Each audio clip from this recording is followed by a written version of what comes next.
ईर्ष्या की आग में दूसरा इंसान जले ना जले, लेकिन जो इंसान ईर्ष्या करता है किसी दूसरे से, वो खुद तो जल ही जाता है। आज का किस्सा कुछ इस तरीके का है। काला जादू, मौतें, भयानक परछाइयाँ, भयानक एंटिटीज, सब कुछ है इसमें। साथ के साथ ही एक ऐसा सबक भी जो हर एक को सीखना चाहिए। शुरू करते हैं आज का किस्सा, लेकिन उससे पहले नए हैं चैनल पर तो सब्सक्राइब जरूर कर दीजिएगा।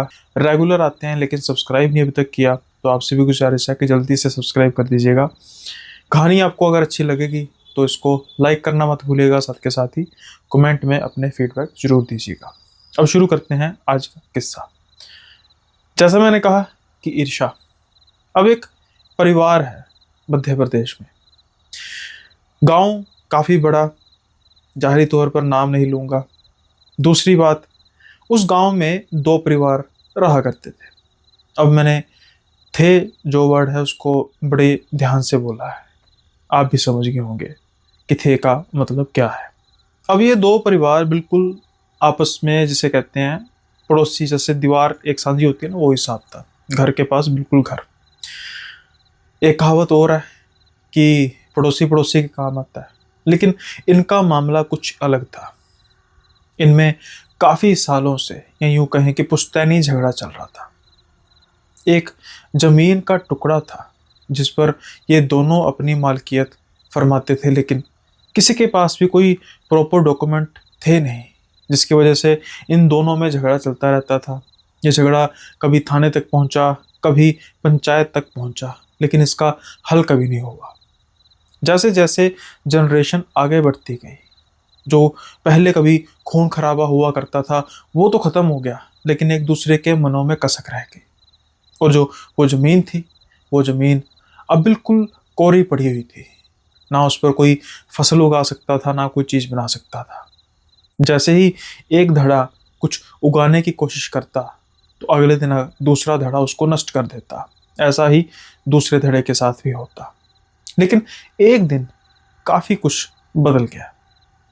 अब ये दो परिवार थे, जैसा मैंने कहा। पहला जो परिवार था वो था राम अशोक जी का परिवार, और दूसरा परिवार जो था वो था मानस राम का। अब जो राम अशोक जी का परिवार था, उनके दो बेटे थे, एक बेटी थी जिनकी शादी हो चुकी थी बेटे की। वहीं मानस राम जी का जो परिवार था, उनका सिर्फ इकलौता बेटा था, और इसके अलावा पत्नी, जो मतलब छोटा सा बड़ा परिवार था। अब सब कुछ बस ऐसे ही कशमकश चलती जा रही थी। जो लड़ाई थी वो खून खराबे से बदलकर अब मनमुटाव में आ चुकी थी। बस कोर्ट कचहरी तक बात चल रही थी कि भाई हमारी ज़मीन है, हमारी ज़मीन है, इस तरीके का ही काम चलता जा रहा था। लेकिन जैसा मैंने कहा कि एक दिन सब कुछ पलट जाता है। मानस राम की मृत्यु हो जाती है। अचानक उनको हार्ट अटैक आता है और वो इस दुनिया से चले जाते हैं। अब जब ये सब कुछ होता है तो जो राम अशोक जी का परिवार था, भाई अब जब किसी के घर में दुख आया हो तो कहते हैं कि सुख में कोई साथ दे ना दे, दुख में जरूर देना चाहिए। शायद ये बात वो अच्छी तरीके से जानते थे, तो वो उनके अंतिम संस्कार में भी शामिल हुए, और उनके जो बाकी क्रियाक्रम है उनमें भी शामिल हुए। कुछ समय बीता। अब धीरे धीरे राम अशोक को लग रहा था कि जो ये मानस राम जी का परिवार है, मानस राम जी तो रहे नहीं, और उनका जो बेटा है वो अपना कोई करियाने वगैरह का उसका स्टोर था, काफ़ी बड़ा स्टोर था गांव में, और काफ़ी अच्छा चलता था। वहीं दूसरी ओर जो राम अशोक जी थे, इनका कंस्ट्रक्शन का काम था। पहले इनके पास एक ट्रक था, तो जो ट्रक की ड्राइवरी करते थे, धीरे धीरे फिर एक से दो ट्रक हुए, फिर दो से चार, और बढ़ते बढ़ते अब इनके पास ट्रक्स का काफ़ी बड़ा फ्लीट था। साथ के साथ ही ये कंस्ट्रक्शन का काम भी कर रहे थे, क्योंकि मेनली इनके ट्रक्स पर कंस्ट्रक्शन का सामान जाता था, और इन्होंने सोचा कि क्यों ना हम भी कंस्ट्रक्शन का शुरू कर दें। अब कुल मिला के अगर बात की जाए कि मानस राम जी का परिवार संपन्न तो था, लेकिन राम अशोक जी के परिवार के सामने बिल्कुल कोई औकात नहीं थी पैसों के मामले में। खैर, अब कुछ महीने बीते। एक दिन काफी ज्यादा लड़ाई होती है उसी जमीन पर। मानस राम के बेटे नितिन को पता लगता है कि राम अशोक जी का बेटा, बड़ा बेटा, वो कुछ उस जमीन पर बो आया। अब जब उसको पता लगता है तो वो जो भी फसल उसने स्टार्ट की थी, जो भी उसने बीज बोए थे, उसको वो खराब करने की कोशिश कर रहा होता है। तब तक राम अशोक जी के बेटों को पता लग जाता है। राम अशोक जी और उनके दोनों बेटे चले आते हैं वहां पर। अब इन दोनों पक्षों में लड़ाई झगड़ा शुरू हो जाता है बातों बातों में। राम अशोक जी कहते हैं कि देख जी, मानस तो रहा नहीं है, मानस राम तो रहा नहीं है, तो अब जो ये जमीन है, थोड़े बहुत इसके तुम पैसे लो और इसका सौदा करो। तब उनका बेटा नितिन बोलता है मानस राम जी का कि पिताजी चले गए तो उसका क्या मतलब तुम समझे थे? कि उनका बेटा सर झुका लेगा, आपके सामने नतमस्तक हो जाएगा। जब तक मैं हूं तब तक ये जमीन आपकी नहीं हो सकती। धीरे धीरे बात बढ़ी। दोनों पक्षों की स्त्रियां भी आ चुकी थी, यानी कि नितिन की माँ और राम अशोक की पत्नी भी आ चुकी थी। वो भी बीच बचाव तो कर रही थी, लेकिन ना जाने कैसे इतने बरसों से जो बातें कोर्ट कचहरी में चल रही थी, खून खराबा हुआ नहीं था, आज खून खराबा हो जाता है। राम अशोक के बड़े बेटे सुधीर और मानस राम के बेटे नितिन में हाथापाई हो जाती है और नितिन को चोटें आ जाती हैं। सुधीर को भी कुछ चोटें आती हैं, लेकिन नितिन को ज़्यादा चोटें आ जाती हैं। अब मामला बिगड़ चुका था। पहले दोनों को हॉस्पिटल लेकर जाया जाता है, फिर थाने। अब दोनों पक्षों का एक दूसरे पर आरोप था, चोटें दोनों को आई थी, ज़्यादा कम तो बात की बात है। इसलिए पुलिस कहती है कि भाई अगर दोनों परिवारों ने बचना है तो मामला रफा दफा करो। मानस इस फैसले से खुश नहीं था। वो चाहता था कि केस को आगे बढ़ाया जाए, कोई बात नहीं, मुझ पर क्रॉस एफआईआर होती है, लेकिन मैं एफआईआर कराऊंगा। लेकिन उसकी माँ मना कर देती है। हम अभी इस लायक नहीं है कि तरीके भुगतें, दुकान कौन चलाएगा, और ये तो तीन जाने हैं, मर्द तीन है, यहाँ पर सिर्फ एक मर्द है, क्या क्या काम करेगा। इनसे तो मैं बाद में बदला लूंगी, ये उस बिल्कुल सामने कहती है थाने में। वो कहती है कि तुम देखना कि तुम्हारा हशर क्या होता है। हमारी तरफ से एक वार भी नहीं होगा और तुम्हारा सारे का सारा परिवार खत्म होगा। बस उस समय इस चीज को गीदड़ फक्की समझा गया। राम स्वरूप जी का परिवार इनकी तरफ देख के हंसता है और कहता है कि हम तो अभी भी कह रहे हैं कि सुलह सफाई तो हो ही रही है, साथ के साथ ही जमीन का लगे हाथ सौदा कर दो, कहीं ऐसा ना हो कि लेने के देने पड़ जाए।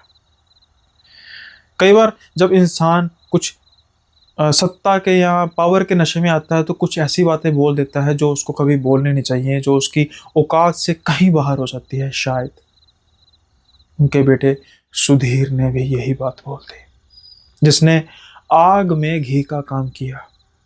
शायद उस समय उसकी माँ, नितिन की माँ ने भी कम ना बोला होगा, बातों बातों में ज़्यादा बोल दिया होगा, लेकिन समझदारी का मुजाहरा उस धीर को करना चाहिए था जो पावरफुल थी, जो स्ट्रोंग थी।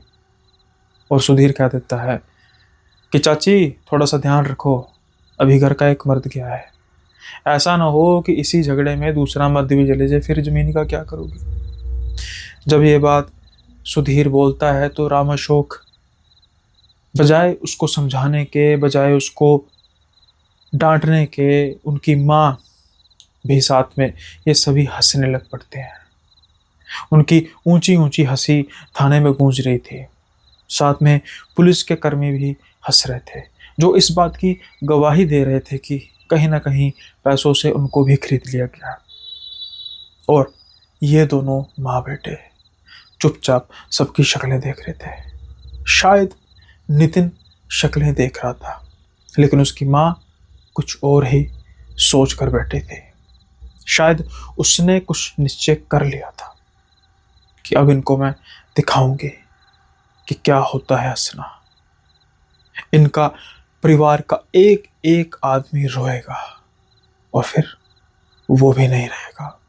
ऐसा भी क्या होता है, ऐसा क्या कर देती है नितिन की माँ, किस्से के अगले पड़ाव में जानते हैं। शायद ये राम अशोक के परिवार की आखिरी हंसी थी, क्योंकि उस दिन के बाद से धीरे धीरे इनका बिजनेस चौपट होता गया। कंस्ट्रक्शन का जो ऑर्डर था वो भी कम होने लग पड़ा। धीरे धीरे जो ट्रक के ड्राइवर थे वो भी छोड़कर जाने लग पड़े। स्पष्ट तौर पर कारण कोई नहीं बताता था, ना ही इन्हें ना ही इन्हें पता लगता था ढूंढने के बावजूद भी। अब कई ट्रक तो इनके बस वैसे ही खड़े थे, उनके लिए ड्राइवर ही नहीं मिल पा रहा था। और उसी वजह से इनको यानी कि राम अशोक को खुद को फिर से मजबूरी में ट्रक चलाना पड़ा, साथ के साथ ही उनके बड़े बेटे को भी। छोटा बेटा जो भी था वो भी कुछ 17 साल के आसपास का था, तो उसका भी बिजनेस में कोई था नहीं इन्वॉल्वमेंट, वो बस पढ़ाई करता था और तैयारी कर रहा था बिजनेस संभालने की। अब घर तो चलाना था, एक तरफ से कंस्ट्रक्शन का जो जैसा मैंने कहा कि बिजनेस था वो भी डाउन जाता जा रहा था, दूसरी ओर से ट्रक भी खड़े हो रहे थे। तो ये बाप बेटे ने सोचा कि भाई, बाप ने सोचा खास तौर पे कि भाई मैं तो पहले भी ट्रक चलाता था, कोई बात नहीं, अपना काम है। अब हम अगर ऑर्डर जो मिल भी रहे हैं, पहले तो मिल ही बहुत कम रहे हैं और जो भी मिल रहे हैं हम उसको ही नहीं भुगताएंगे, तो फिर भाई काम कैसे चलेगा। ये सोचकर ये बाप बेटे भी अब कभी कभी जब इनके पास ऑर्डर बड़ा आता था तो ट्रक चला लेते थे। लेकिन बिजनेस इनका कंटिन्यूसली धीरे धीरे डाउन जाता जा रहा था। एक तरफ बाप बेटे इस बात से परेशान थे, दूसरी ओर जो घर की महिला यानी कि इनकी माँ, राम स्वरूप की पत्नी, इनकी सेहत अचानक से डाउन जाती जा रही थी। आज तक कभी उनको कोई भी सेहत की समस्या आई ही नहीं थी, लेकिन अचानक से जब ये थाने से वापस आए और कुछ ही महीनों बाद इनका ये हश्र होने लग पड़ा। उसके बाद इन्होंने एक गलती और की।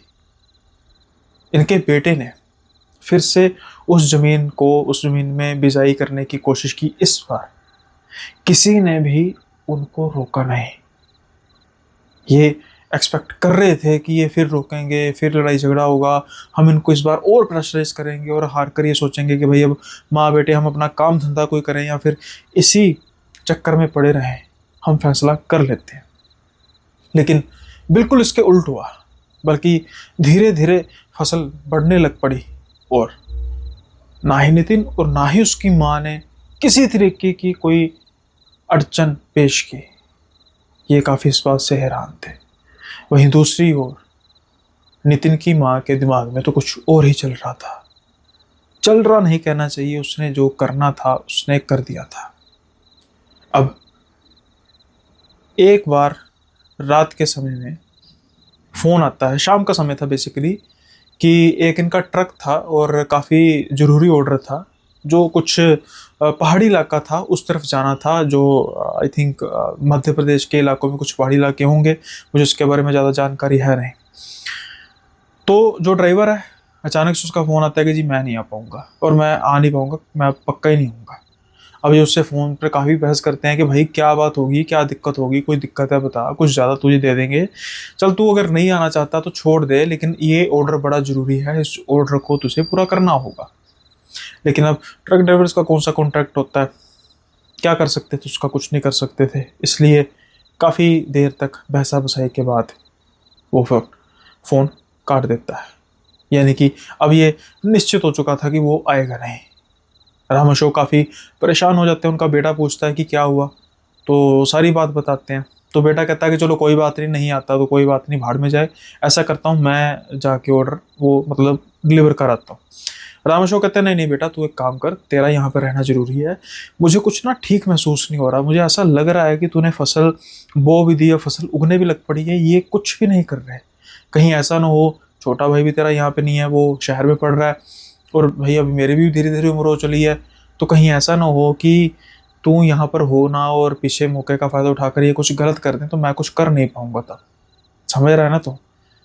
तो इनका बेटा कहता है हाँ ये तो बात ठीक है आपकी, चलो ऐसा करते हैं, आप फिर ध्यान से जाना, लेकिन रात हो चली है, मौसम भी कुछ ज़्यादा ठीक नहीं है, तो आप ऐसा करना आराम आराम से जाना, जो लेट थोड़ा हो भी जाएंगे तो आपकी शक्ल देख के थोड़ा सा ठंडा हो ही जाएंगे कि भैया मालिक खुद ऑर्डर ही डिलीवर करने आया तो क्या ही कह देंगे। तो इनकी बात सुनकर इनके पिताजी चल पड़ते हैं। अब इनके 12 बजे के आसपास अपने पिता से बात हुई कि हाँ भी सब ठीक ठाक है, बस मैं भी खाना खाया है अभी ढाबे से और उसके बाद मैं आगे जाऊँगा। उसके बाद ये तकरीबन सुबह 5 बजे के आसपास फ़ोन करते हैं और जो फ़ोन है वो कोई उठा नहीं रहा था। उनको लगता है कि शायद सो गए होंगे, लेकिन उसके बाद बार बार फ़ोन करने के बावजूद कोई भी फ़ोन पिक नहीं कर रहा था। अब ये बहुत ज़्यादा घबरा जाते हैं। तकरीबन 2 घंटे बाद इनको फ़ोन आता है। जैसे ही ये देखते हैं अपने पिता का नंबर है तो इनकी तो जान में जान आ जाती है। ये जल्दी से फ़ोन उठाते हैं और कहते हैं अरे पापा आपको फ़ोन कर करके थक गए, फ़ोन क्यों नहीं उठा रहे थे, सो रहे थे क्या। लेकिन जब दूसरी ओर से आवाज़ कोई और आती है, वो कहते हैं जी ये नंबर किनका है। तो ये कहते हैं कि आपने, अरे पापा आप कौन बात कर रहे हैं, ये तो मेरे पापा का नंबर है। तो कह रहे हैं अच्छा आपके पिताजी हैं ये। तो कहते हैं हाँ क्या हुआ? कहते हैं भाई बात ऐसी है कि हम ऐसे फला फला पुलिस थाने से बोल रहे हैं। तो सुबह हमें किसी ने इत्तला दी कि एक ट्रक है जो खड्ड में गिरा हुआ है। तो बस हम फिर वहाँ पे गए तो ये मोबाइल उस खड्ड से मिला और आपके पिताजी को हॉस्पिटल लेकर गए लेकिन उन्हें बचा नहीं पाए। तो आके आप शिनाख्त कर लीजिए और फिर बॉडी जो है वो ले जाइए। अब बस ये सुनने की देर थी इनकी तो पैरों तले जमीन खिसक जाती है कि ये क्या हो गया। ये सुबह तक तो अपने पिता से बात कर रहे थे लेकिन देखते ही देखते ये क्या हो गया। चंगे भले तो थे, ये अपनी माँ को कुछ नहीं बताते क्योंकि कई बार कुछ ऐसा अगर होता है तो थोड़ी बहुत गुंजाइश तो रहती है ना कि हाँ यार शायद गलत हो, शायद थोड़ी सी बात गलत हो, कोई और हो, कोई और ना हो, जान बच जाए शायद। तो ये जल्दी से भागते हैं गाड़ी से। लेकिन जब हॉस्पिटल के पोस्टमार्टम रूम में अपने पिता की लाश देखते हैं तो बस फूट फूट कर रोने लग पड़ते हैं। शायद जिस अनहोनी की आशंका इन्हें थी वो अनहोनी हो चुकी थी। खैर इनके पिता की लाश को घर लेकर आया जाता, पूरे गांव में मातम पसर जाता है। अमीर थे हालांकि, जो इनका बिजनेस डिक्लाइन पर जा रहा था, लेकिन रुतबा तो गांव के सामने वैसा ही था ना भी, बड़ा घर, कई ट्रक, एक बड़ी सी कंस्ट्रक्शन की फर्म।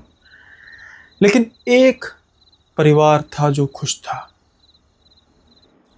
जहां एक और राम अशोक की अर्थी उठ रही थी, वहीं दूसरी ओर उसी घर के बिल्कुल साथ वाले घर यानी कि मानस राम के घर, वहां पर नितिन की माँ सारे घर को लड़ियों से सजाई हुई थी, जैसे किसी की शादी हो, खास तौर पर चिढ़ाने के लिए राम अशोक के परिवार को। हालांकि इस बदतमीजी की शुरुआत तो राम अशोक ने ही की थी थाने में, लेकिन फिर भी इतनी बड़ी बात हो जाए, शायद कई गांव के लोग भी इस चीज को लेकर इतराज कर रहे थे। और राम अशोक का परिवार वो कुछ कहने की हालत में था नहीं। अब उनके परिवार के साथ तो दुश्मनी थी, ना ही वो राम अशोक के अंतिम संस्कार में आए। और ऊपर से जैसे मैंने कहा कि खुशियां मनाई गई, जैसे पता नहीं कोई किला फतेह कर लिया होता है। अब कह सकते हैं कि उस फसल को बीजने की खुशी सुधीर के लिए जाती रही। उसने अपना पिता खो दिया, बिजनेस डिक्लाइन कर रहा था। अब कह सकते हैं कि फाइनेंशियली तौर पे घर का मुखिया वो बन चुका था, उस पर घर की जिम्मेदारी आ चुकी थी। खैर जब संस्कार होता है, बाकी सारी रस्में अदा होती हैं और धीरे धीरे जीवन फिर से पटरी पर आने लग पड़ता है। लेकिन इतना आसान था नहीं, क्योंकि नितिन की माँ ने जो किया था वो इतनी जल्दी इनका पीछा छोड़ने वाला था नहीं। अब उसके बाद धीरे धीरे सुधीर पूरी कोशिश करता है अपने बिजनेस को हैंडल करने की, बिजनेस को मैनेज करने की, बिजनेस को उठाने की। लेकिन जैसे जैसे उस जमीन की फसल सड़ती जा रही थी, वैसे वैसे ही वो बिजनेस और डाउन होता जा रहा था। शायद अब सुधीर को इस बात का वहम हो चुका था कि जब से मैंने उस फसल की बिजाई शुरू की है, मेरे पिताजी भी नहीं रहे, कुछ ना कुछ तो है। वो गुस्से में आके उस फसल को खुद ही नष्ट कर देता है। जिस दिन ये हुआ उस दिन नितिन की माँ ने आस पड़ोस में मिठाइयाँ बांटी, क्योंकि ये सच में उनके लिए खुशी का मौका था, जीत का मौका था। फैसला भी हुआ नहीं था, लेकिन जो कांड किया था राम अशोक के बेटे सुधीर ने, उसकी तो हार हो चुकी थी ना। जो फसल उसने बोई थी अब वो खुद ही उसको काट रहा था। खैर दूसरी ओर उसका बिजनेस भी धीरे धीरे और डाउन जाता जा रहा था। और फिर एक बार उसको मजबूरी में जाना पड़ता है कहीं पर। ऑर्डर बड़ा था और कोई भी ट्रक वाला इतनी दूर जाने को तैयार नहीं था।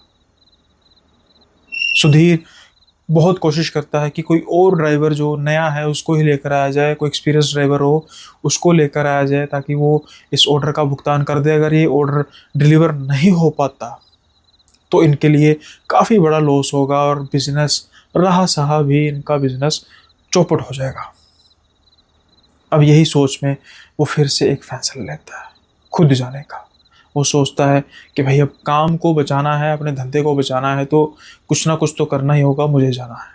लेकिन उनकी माँ, सुधीर की माँ, ये मानने के लिए तैयार नहीं थी। वो कहते हैं कि जो मर्जी हो, ऑर्डर नहीं होता ना, मैं तुझे नहीं जाने दूंगी। पता था ना, पता है ना पिछली बार पिता गए थे तेरे, तो क्या हुआ था? तो सुधीर कहता है कि एक्सीडेंट था माँ, अगर किसी के साथ भी हो सकता है, जरूरी थोड़ा कि मेरे साथ हो गया होगा, और ये भी जरूरी नहीं कि नहीं होगा, लेकिन काम तो करना है। अब ये सोचकर काम को थोड़ा पीछे पाया जा सकता है, काम तो चलता रहेगा। क्या अब इतना सब कुछ होता है तो फिर सुधीर अब डिसाइड कर चुका था कि वो उस ऑर्डर को लेकर जाएगा। अब वो उस ऑर्डर को लेकर निकल पड़ता है। इनकी माँ को चिंता लगी हुई थी कि भाई बच्चा है क्या है, तो वो उसको थोड़ी थोड़ी समय बाद फ़ोन करती जा रही थी। एग्जाम्पल के तौर पे कि 4 बजे, फिर 5 बजे, फिर 7 बजे, 8 बजे, 9 बजे, 11 बजे, 1 बजे तक सब ठीक था। लेकिन जब उसको 4 बजे फ़ोन करती है सुबह, तो फ़ोन उसका लग नहीं रहा था, स्विच ऑफ आ रहा था। सुधीर की माँ को थोड़ा सा डर लगता है। फिर सोचती है कि शायद चार्जिंग ख़त्म हो गई होगी, कोई बात नहीं। लेकिन जब वो कुछ 7 बजे के आसपास दोबारा फ़ोन करती है, तो फ़ोन फिर से स्विच ऑफ आ रहा था। अब सुधीर की माँ को चिंता होने लग पड़ती है। शायद उनका डर वाजिब था। सुबह 9 बजे के आसपास एक पुलिस वाला उनके घर पे आता है। दरवाज़ा खटखटाता है। माँ उनकी दरवाज़ा खोलती है और वो पूछता है कि ये सुधीर जी का घर है? तो कहती हाँ। तो कहते हैं कि आपको चलना होगा हमारे साथ। इनकी माँ डर जाती है, क्या हुआ? तो वो बताते हैं कि आपके बेटे का एक्सीडेंट हो गया, हालत काफ़ी नाजुक है, तो आपको चलना होगा। बस जिस बात की माँ को चिंता थी, जिस बात का माँ को डर था, वही हुआ। खैर इनका छोटा बेटा भी आया हुआ था। ये दोनों भागे भागे हॉस्पिटल जाते हैं और सुधीर का जब हाल देखते हैं तो बेहद बुरा हाल था सुधीर का। वो होश में नहीं था, जगह जगह पे चोट लगी हुई थी, जिंदा तो था लेकिन मरे हुए से कम नहीं। खैर अब डॉक्टर से बात की जाती है तो डॉक्टर कहते हैं कि अभी कुछ कह नहीं सकते, काफ़ी चोटें आई हैं, अभी तो आप यही शुक्र कर सकते हैं कि जान बच की, सही सलामत जान है, इसके अलावा कुछ सही सलामत नहीं है। तो हम पूरी कोशिश करेंगे इसको जिंदा रखने की। फिलहाल यही हो जाए काफ़ी, उसके आगे क्या होगा हम कुछ कह नहीं सकते। अब धीरे धीरे सुधीर की हालत में थोड़ा थोड़ा बदलाव, थोड़ा थोड़ा सुधार आना शुरू होता है। इतना सुधार आ जाता है कि वो बताने लायक हो जाता है कि आखिर हुआ क्या। जब सुधीर थोड़ा बहुत बोलना शुरू करता है, पुलिस उसकी स्टेटमेंट लेने आती है, तो वो बताता है कि पता नहीं शायद अचानक उसकी ट्रक के आगे कोई आ गया था, उसने ट्रक को साइड पे किया और उसका ट्रक पलट गया। ये तो वो स्टेटमेंट थी जो उसने पुलिस को दी। लेकिन जब पुलिस गई, उसकी माँ, उसका भाई बैठते हैं, तो फिर सुधीर अलग ही कहानी बयां करता है।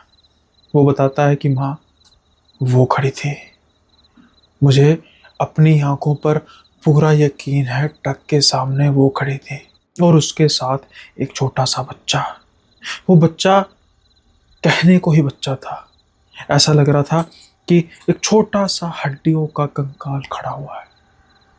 उसकी माँ कहती है, बेटा किसकी बात कर रहा है, कौन खड़ी थी? वो कहता है वो ही माँ। अब उससे बोला नहीं जा रहा था। वो बोलने की कोशिश कर रहा था, लेकिन उससे बयान नहीं किया जा रहा था कि वो क्या कहना चाहता है।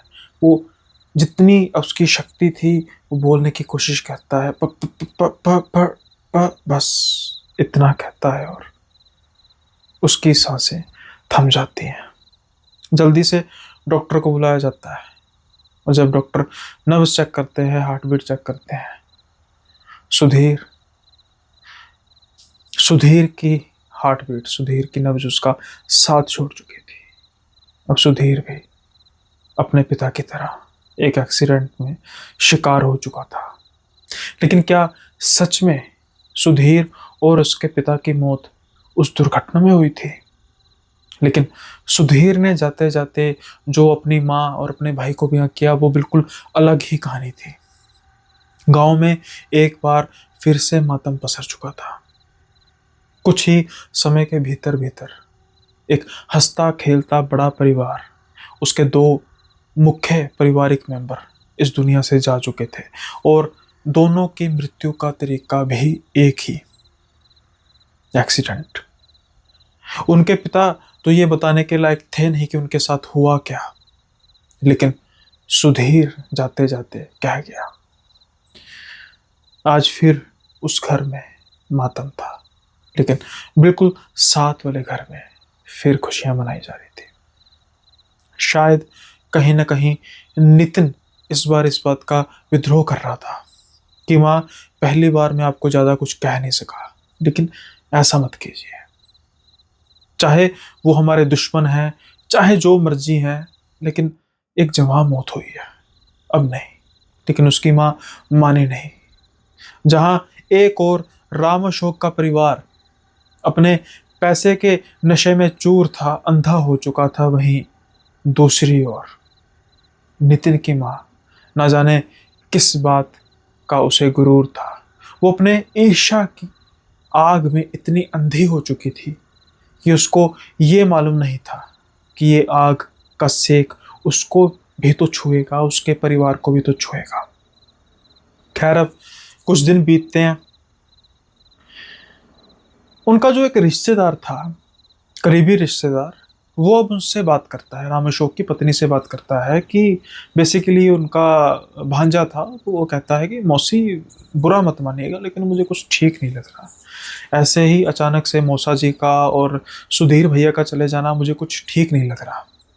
उनकी माँ इस बात को सुनती है, वो कहती है कि मैं अब कर क्या सकती हूँ, मतलब सुधीर कुछ बोलना तो चाहता था जाते जाते, पता नहीं पापा कुछ ऐसा किया जा रहा था। शायद उसके पापा उसके सपने में आए थे, उसको क्या, मुझे समझ नहीं लग रहा कुछ। और वो पता नहीं क्या बोले जा रहा था कि मुझे वो दिखाई दी। कौन कौन दिखाई दी? कोई कोई इसके कोई लड़की के साथ चक्कर तो नहीं था? तू बता, तेरा तो भाई था, तेरे साथ तो हर बात शेयर करता था। तो वो रिश्तेदार कहता है, नहीं नहीं मौसी, ऐसी कोई बात नहीं थी। और हाँ, वो सच कह रहा था कि एक बच्चा था उसके साथ, वो बच्चा नहीं कंकाल था। मुझे तो कुछ समय नहीं लग रहा। खैर, अब इस बात पर वो ज़्यादा इतनी तवज्जो देती नहीं है। उनकी हालत पहले से ही खराब हुई हुई थी, तो डोंट नो कि वो क्या सोच रही थी, या फिर अभी सोचने की हालत में भी थी या नहीं, कुछ कहा नहीं जा सकता था। खैर, इस बात का जवाब शायद आज रात को मिलने वाला था। रात होती है। अब जिस माँ का बच्चा इस दुनिया से चले जाए, उसको नींद कैसे पड़ती है? तो कहीं ना कहीं उनकी माँ को दवाइयों का सहारा लेना पड़ रहा था। वो नींद की दवाई खाती हैं और रात को सोने की कोशिश करती हैं। कुछ समय बाद दवाई का असर होता है और उनको नींद आ जाती है। लेकिन आज का जो इनकी नींद थी वो साधारण नहीं थी। जैसे ही इनकी आंख खुलती है तो ये क्या पाती हैं कि ये ट्रक में बैठे हुई हैं, और ट्रक में बिल्कुल ड्राइविंग सीट पर इनके पति बैठे हुए हैं। वो कुछ पहाड़ी अंधेरे रास्तों से जा रहे हैं, बात करते जा रहे हैं। अचानक से सामने इनको कोई नजर आती है। जैसे ही वो चेहरा घुमाती हैं तो वो क्या पाती हैं, वो कोई और नहीं, वो थी इनकी पड़ोसन। और उसके बिल्कुल बगल में कोई बच्चे जैसी चीज खड़ी थी, हड्डियों का कंकाल। अब जैसे ही पिता यानी कि इनके पति देखते हैं, वो ट्रक को बिल्कुल घुमाते हैं, ट्रक खाई में गिरता है। जैसे ही लड़खड़ा के ट्रक खाई में गिरता है, इनकी जाग खुल जाती है। शायद इनके पति मरने से पहले कुछ बयां तो नहीं कर पाए, तो इनके सपने ने शायद बयां कर दिया, इशारा दे दिया कि इनका बेटा सुधीर किसके बारे में कहना चाहता था। और जाहिरी तौर पर इनके पति ने क्या देखा था मरने से पहले? क्या इनकी पड़ोसन? लेकिन वो कैसे इतनी दूर दराज खड़ी हो सकती है वहां पे? अब जब इनकी जाग खुलती है, दवाइयों का असर था, नशा ही एक किस्म का होता है, सर घूम रहा था, किसी से बात करने के लायक नहीं थी। लेकिन अभी इनकी हालत भी ऐसी नहीं थी कि ये किसी से बात कर सके। लेकिन उसके बाद ये सो नहीं पाई। अगली सुबह होती है तो ये अपने उस रिश्तेदार जिसका नाम अमित था, उससे बात करती है कि बेटा, तू कुछ मुझे कह रहा था, थोड़ा सा बताएगा कि तू क्या सोच रहा है? अब वो थोड़ा सा डरते डरते कहता है कि मौसी, मुझे लग रहा है कि किसी ने कुछ किया तो नहीं। मतलब आपको भी पता है कि ये जो साथ वाला घर है और जो ये औरत है, ये तो हमारे घर में मातम पसरता है तो ये तो खुशियाँ मनाती है, बल्कि जब इनके पति की मृत्यु हुई थी तो हमारे सारे घर में भी शोक हुआ था। हम तो इसके पति के संस्कार पर भी गए थे, वो सब कुछ हुआ था। तो फिर जो इनकी मौसी यानी राम अशोक की पत्नी है, वो सारी कहानी बयां करती है कि मुझे बेटा रात को ये सपना आया था और ये सेम चीज़ मुझे सुधीर ने बताई थी। क्या ये ऐसा तो नहीं कि सुधीर ने मुझे कुछ ऐसा बताया और उसकी वजह से मैं सोच पा रही हूँ? तो फिर इनकी मौसी का बेटा अमित बोलता है, लेकिन आपको कैसे पता कि सुधीर पड़ोसन की बात कर रहा था? उसने तो सिर्फ उससे इससे आगे तो वो बोल ही नहीं सका था। अब इनकी माँ सोचती है कि बात तो बिल्कुल ठीक कर रहा है ये, तो फिर क्या है, क्या कुछ इसने किया है? खैर, ये अब कहती हैं कि तू फिर क्या कुछ कर सकता है? तो अमित कहता है कि मेरा एक दोस्त था कॉलेज में, उसके पिता बहुत बड़े तांत्रिक हैं, तो मैंने उसकी कुछ सहायता वगैरह की थी किसी काम में, अब मैं बताऊंगा नहीं किस काम में। तो उसने मुझे कहा था कि जब भी तुझे ज़रूरत पड़ेगी कुछ ऐसी चीज़ों के बारे में तो मुझे बताना, मैं फिर तेरी मदद हो सकेगी जहाँ तक कर पाऊंगा।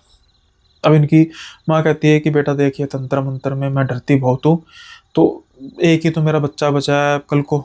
तो फिर वो अमित कहता है कि यही तो मैं कहना चाह रहा हूँ मौसी जी, कि एक ही बच्चा बचा है, दो जी घर के चले गए। क्या आप इस चीज़ पे गारंटी से कह सकती हैं कि अगर कुछ नहीं हुआ तो फिर आपका बच्चा सही सलामत है? अब उनकी माँ चुप थी, राम अशोक की पत्नी चुप थी, उसके पास इस चीज़ का कोई जवाब नहीं था। खैर, फ़ोन करता है, फ़ोन करके सारी बात बताता है, और उसके बाद फिर जब सारी बात होती है तो ये बात तय पाती है कि जो उसके दोस्त के पिता हैं वो यहाँ पर आएंगे और यहाँ पर आके मुआयना करेंगे। अब जब उनके वो जो तांत्रिक है वो आते हैं, आके मुआयना करते हैं। उन्होंने कहा था कि रात के समय में वो सारा मुआयना करेंगे और उस समय इस चीज़ का ध्यान रखना आपका फ़र्ज़ है कि कोई हमें देख ना पाए उस समय। अब इस चीज़ का बहुत ज़्यादा वो था कि भाई अब पड़ोसी हैं, साथ में दीवार लगती है, अगर इन्होंने कुछ किया है तो ये तो देख लेंगे। तो अभी जैसे मौत को कुछ ही दिन हुए थे तो इन्होंने कुछ ऐसे बहाना बनाया कि कुछ पाठ कराना है, तो इन्होंने एक टेंट की चादर जैसी लगवा दी ताकि नज़र बिल्कुल ना पड़ सके। उसी बहाने से रात को जब तांत्रिक आए, उन्होंने मुआयना करना शुरू किया। अब एक ना बिल्कुल पीछे जो घर का पिछवाड़ा था, वहाँ पर ना इनकी जो दीवार है वो काफ़ी छोटी हो जाती थी। दोनों घरों की दीवार काफ़ी छोटी हो जाती थी, कुछ 5-6 फीट के आसपास हो जाती थी। यानी कि वैसे देखा जाए तो दीवार फांदना ईजी था। उस पिछवाड़े में इनका जो जगह थी वो कच्ची जगह थी। अब जब तांत्रिक सारा घूम रहे थे तो बार बार इसी जगह पर आकर खड़े हो रहे थे कि शायद यहाँ पर कुछ है। अब वो कहते हैं कि फावड़ा लेकर आओ, कहीं लेकर आओ। उसको खोदना शुरू करते हैं तो वहां पर एक हड्डी निकलती है, बच्चे की हड्डी। जब तांत्रिक उस हड्डी को देखते हैं तो वो हंसने लग पड़ते हैं। वो कहते हैं घर के अंदर चलो। जब घर के अंदर चलते हैं फिर उसके बाद ये सारी चीज़ बताते हैं कि ये है सारे फसाद की जड़। आप पर आपके ही पड़ोसी ने इतना भयंकर काला जादू किया और आपको पता तक नहीं लगा। तो ये लेडी कहती हैं कि हमें कैसे पता लगेगा तांत्रिक जी, हम कौन से इन चीज़ों की तरफ ध्यान देते हैं कि कोई कर रहा है कोई नहीं कर रहा। लेकिन वो तांत्रिक कहते हैं कि अगर ये समय रहते पता लग जाता तो दो जाने ना जाते। ये इतना भयंकर जादू हुआ है, ये कुछ बच्चे की हड्डियों से जादू होता है। उन्होंने कई नाम लिए जो मैं लूँगा भी नहीं, क्योंकि ये ऐसी चीज़ों के बारे में डिस्कस नहीं करना चाहिए। मैं सिर्फ आपको ब्रीफ में बता सकता हूँ कि जिससे जो बच्चे का कंकाल है या बच्चे की आत्मा है, जो काला जादू करवाता है, उसकी आत्मा को भी दूसरे को नुकसान पहुंचाने के लिए लेकर जा सकता है। यानी कि दूसरी ओर वो औरत सो रही होगी, उसकी आत्मा को खींचेगा, तब तक वो एक किस्म की डेड हो चुकी होगी, और उसकी एंटिटी से डराने के लिए, किसी तरीके से कुछ करने के लिए आप उसके दुश्मन के पास लेकर जाएगा, जिससे उसका दुश्मन डर जाएगा। और एक ऐसे पॉइंट पे जहाँ पर वो बिल्कुल कमज़ोर हो, यानी कि जैसे गाड़ी चला रहा है, गाड़ी उसकी पलट जाए, इस तरीके से इंसान मर सकता है। यही हुआ। अब इनकी समझ में आ चुका था कि कैसे कैसे सुधीर कहना चाह रहा था कि वो पड़ोसन शायद इसके बारे में और सपने में भी इनके पति ने कहीं ना कहीं बता ही दिया कि उनकी मृत्यु कैसे हुई। सामने पड़ोसन खड़ी थी और वो कंकाल, बच्चे का कंकाल, उसकी आत्मा उस पड़ोसन की आत्मा को लेकर आई थी।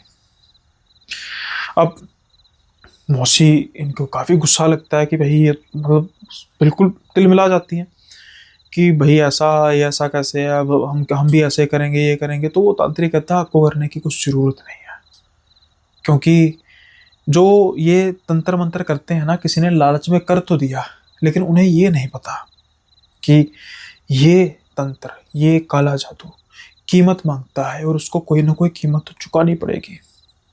अब वो कहते हैं कि चलो ठीक है, हमें तो बचाव करो, मेरा तो सिर्फ बेटा रह चुका है, अगर ये भी चला गया तो मैं क्या करूँगी। तो फिर तांत्रिक ने कहा कि इस काले जादू का असर पहली मृत्यु होने से पहले अगर इसको बेअसर किया जाए तो बेअसर किया जा सकता है, इसके बाद बेअसर किया नहीं जा सकता। अब पूछा जाता है, अमित कहता है कि अंकल जी कुछ सोल्यूशन तो बताइए ना। तो फिर वो कहते हैं कि कई बार हमेशा वार करने वाला ही नहीं जीतता, वार से बचने वाला भी जीत जाता है। मामला तय पाता है हालात के हिसाब से। तो अभी आपके हालात ये कह रहे हैं कि आपको ये घर ही नहीं, ये गांव छोड़ना पड़ेगा। दूसरे शब्दों में, आप इस घर से जितना दूर जाएंगे उतना ही आपके लिए बेनिफिशियल होगा। जितना इस घर के पास, यानी लेट से गांव में किसी और जगह भी बना लेते हैं फिर भी असर रहेगा। तो फिर वो पूछते हैं कि अब इसके अलावा कोई सोल्यूशन नहीं। तो फिर जो अमित होता है वो इनको एक सोल्यूशन देता है कि आप ऐसा कीजिए, आप जो भी अपने ट्रक बेचेंगी, अपना ये घर बेचेंगी, अपनी दुकान जो भी बेचेंगी, कंस्ट्रक्शन मटेरियल भी काफ़ी पड़ा हुआ है, सब बेच के आपका इतना पैसा हो जाएगा कि आराम से आप शहर जाके कोई छोटा मोटा बिजनेस शुरू कर सकते हैं, सारी उम्र की इंटरेस्ट की कमाई भी खा सकते हैं। और अभी सुमेश वो तो बाहरी शहर में पढ़ रहा है, आपको क्या लगता है वो गांव में रहेगा? तो रह भी क्या क्या पीछे आपका। ऐसा कीजिए, मैं सब कुछ बंदोबस्त करा दूंगा, फिलहाल के लिए आप जो भी रस्में रह गई हैं सुधीर की उसको पूरा करने के बाद इस घर को छोड़िए और यहाँ से रवाना हो जाइए। अमित जो है वो शहर में ही रहता था, तो आप मेरे साथ चलिए, शहर में मैं आपको बंदोबस्त कराता हूँ और जो जहाँ का ये सब कुछ बेच बूझ के मैं सारा देख लूँगा। खैर वो सब कुछ हो जाता है और मजबूरी में सुधीर का परिवार, या कहें राम अशोक के परिवार को, उस गांव को छोड़कर जाना पड़ता है। और तांत्रिक ने साफ तौर पर बोला था कि गलती से भी बहस मत जाना, गलती से भी लड़ मत लेना उनसे, तुमने ऐसे जाना है कि जैसे हमें किसी बात का कुछ पता ही नहीं है। क्योंकि अगर ऐसा होता है तो ऐसा जरूरी नहीं है कि आप यहाँ से चल जाएंगे आराम से, रास्ते में भी कुछ हो सकता है। तो बस जाहिर नहीं होने देना। जैसा तांत्रिक जी कहते हैं वैसा ही किया जाता है और उसके बाद फिर ये छोड़कर चले जाते हैं। अब जब ये सारा सब कुछ बेच देते हैं, सब कुछ ठीक होने लग पड़ता है, तो जिंदगी जो है वो पटरी पर आ जाती है। अब आप सोच रहे होंगे कि ये तो थी कहानी राम अशोक के परिवार की, कि भाई वो उनके परिवार को लॉस हुआ, ठीक है, गलती उनकी भी थी कि उन्होंने ज़मीन में बिजाई शुरू की, फिर उसके बाद थाने में काफ़ी उनको बेइज्जत किया, गलती तो थी उनकी, ऐसा नहीं कहा जा सकता। लेकिन जो नितिन की माँ ने किया या मानस राम की पत्नी ने किया वो तो बहुत खतरनाक था। और मैंने जैसे शुरू में कहा था कि ईर्ष्या की आग में इंसान खुद भी उतना ही जलता है जितना वो दूसरे को जलाने की कोशिश करता है। नितिन इकलौता बेटा उसी करियाने की दुकान में बैठा काम कर रहा था। अब वो करियाने की जो दुकान थी, एक जैसे रोड है, टी पॉइंट है, टी पॉइंट में बिल्कुल मिडल में थी, एक रोड है, मोड़ कटता है इधर इधर, और मेन जो है उनकी दुकान थी। एक गाड़ी आती है काफ़ी स्पीड से, तकरीबन होगी स्पीड कुछ 120 किलोमीटर के आसपास की, कोई बेवकूफ़ चला रहा होगा। अचानक से जब वो मोड़ के आसपास आने लगती है, तो अभी तो गाड़ी स्पीड में होती है, मोड़ से थोड़ी दूर ही आती है, और जब वो मोड़ के पास आती है तो वो बेवकूफ़ स्पीड नहीं कम करता, उसको लगता है कि फास्ट एंड फ्यूरियस करके ड्रिफ्ट कर देगा। वो गाड़ी मुड़ नहीं पाती, कंट्रोल खोता है, सीधा गाड़ी दुकान में घुसती है और काउंटर पर बैठा नितिन ऑन द स्पॉट अपने प्राण त्याग देता है। ये थी उस आग का सेक जो महसूस हुआ मानस राम की पत्नी को। अब उसका पीछे क्या रह गया था, कोई नहीं। कुछ दिनों बाद उसकी लाश कैसे लटकी हुई मिलती है। उसने अपने पास वाला घर तो बर्बाद किया ही किया, अपना खुद का और अपने खुद को भी बर्बाद कर दिया ईर्ष्या की आग में। कुछ ऐसी घटनाएं होती हैं, कुछ ऐसे जुर्म होते हैं जिनका जो फैसला है वो कई बार कानून भी नहीं कर पाता। जब हम भगवान पर विश्वास करते हैं तो फिर हमें उस पर छोड़ देना चाहिए। कोई देखे ना देखे, भगवान तो देखता है, और भगवान हमेशा दुर्बलों की सहायता करता है, हमेशा कमज़ोरों की रक्षा करता है, बशर्ते आप उसके सामने कमज़ोर बनिए तो सही। जब आप खुद ही वो काम करने लग पड़ते हैं जो राक्षसों के काम है, तो फिर परमात्मा राक्षसों का साथ नहीं देता, वो तो संतों का साथ देता है। ये किस्सा यही दर्शाता है। उम्मीद करता हूँ कि आपको किस्सा बेहद पसंद आया होगा। इससे पहले आज का किस्सा यहीं पे समाप्त करें। आपसे गुजारिश है कि लाइक शेयर सब्सक्राइब कर दीजिए, साथ के साथ ही बेल आइकन को प्रेस जरूर कीजिए और हाइप जरूर कीजिए। भाई हाइप थोड़ा सा कम होना शुरू हो गया है, तो हाइप जरूर कीजिए। मेरे कुछ व्यूअर्स हैं जो स्पेशल मेंशन करते हैं कि भाई हम हाइप करते हैं, तो आप सबका भी धन्यवाद। काफ़ी समय हो चुका है कि मैंने कमेंट्स में कुछ नाम नहीं लिए, तो कुछ मैं नाम लूँगा जो जिन्होंने नया नया कमेंट करना शुरू किया है। कुछ अपने भाई लोगों की नाराज़गी भी है, तो मैं वो भी दूर करने की कोशिश करूँगा। तो पहले तो ये उपिंदर सिंह जी हैं, ये कह रहे हैं सुनील भाई आपका पॉडकास्ट मुझे बहुत अच्छा लगता है, आप अच्छा कर रहे हो। उपिंदर सिंह जी धन्यवाद बहुत बहुत। और ये लिख रहे हैं कानपुर से हैं। अब आ, कुछ अपने भाई हैं जो कह रहे थे कि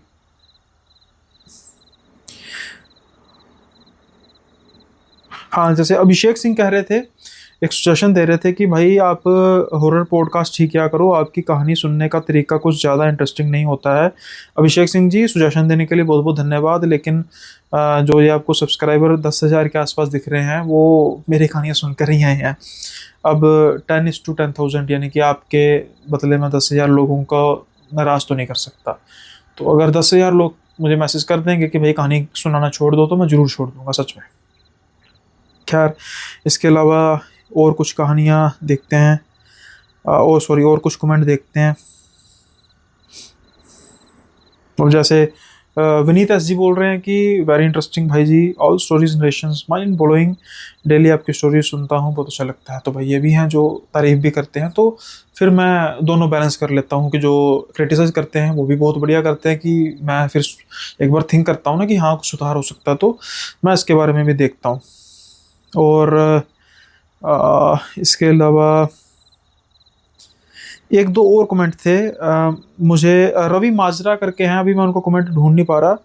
तो वो कह रहे थे कि भाई आपने कमेंट पे रिप्लाई करना छोड़ दिया। भाई ऐसा नहीं है, कुछ दिनों से बहुत बिजी चल रहा हूँ, तो मैं नहीं चाहता कि मैं फॉर्मेलिटी करूँ। तो आप कमेंट करते रहिएगा, तो जब भी होगा मैं रिप्लाई ज़रूर करूँगा।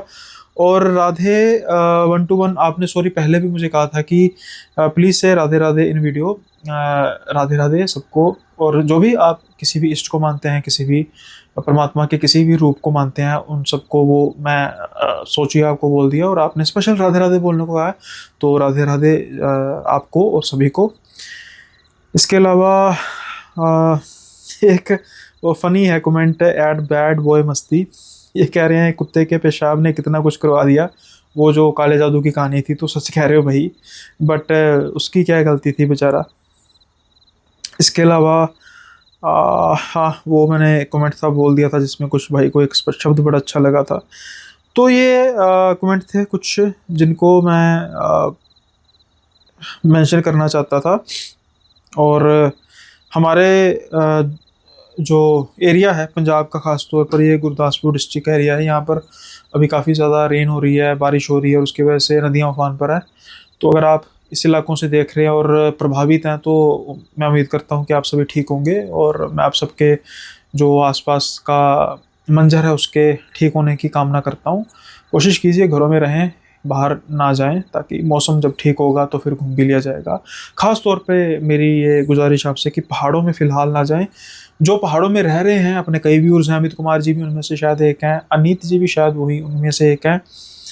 और आपसे आपको भी मुझे चिंता है कि आप भी सभी वहाँ पर ठीक होंगे, और आप भी प्लीज़ प्लेन्स में अभी ना आएँ, और जो प्लेन वाले हैं वो पहाड़ों में ना जाएँ, क्योंकि अभी लैंडस्लाइड्स बहुत ज़्यादा हो रही हैं। तो इसी के साथ आज का एपिसोड ख़त्म करता हूँ। कामना करता हूँ सब ठीक होगा। जल्दी मिलेंगे अगले एपिसोड में नए किस्सों के साथ। तब तक के लिए बाय बाय, अपना ख्याल रखिएगा।